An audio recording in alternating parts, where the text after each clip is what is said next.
नमस्कार, मी सुभाष कोकळे. आपण पाहताय TV6 मराठी न्यूज. पाहूया आजच्या ठळक घडामोडी. बातमी जत तालुक्यातून एक महत्त्वाची बातमी.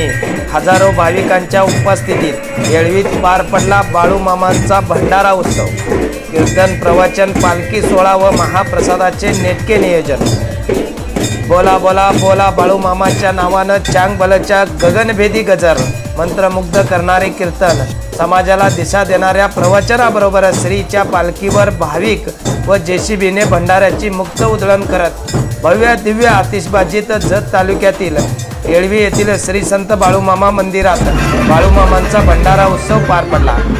बाळूमामांचा भंडारा उत्सवात 3000हून अधिक भाविकांनी महाप्रसादाचा अर्थात भंडाऱ्याचा लाभ घेतला. येळवी येथील माळ रानावर ब्रह्मकमळात श्री संत बाळूमामांचे भव्य दिव्य मंदिर उभारले आहे.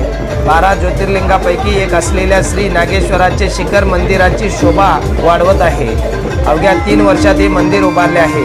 मंदिरात श्री क्षेत्र संत बाळूमामा देवस्थान कमिटीच्या वतीने मंदिरात जन्मोत्सवासह विविध धार्मिक कार्यक्रमाचे आयोजन करण्यात येते. आदमापूर येथील श्री संत बाळूमामा यांचा भंडारा उत्सव पार पडल्यानंतर येळवी येथे अमावस्येला बाळूमामांचा भंडारा उत्सव पार पडतो. सलग 3ऱ्या वर्षी बाळूमामांचा भंडारा उत्सव याही वर्षी गुरुवारी हजारो भाविकांच्या उपस्थितीत पार पडला.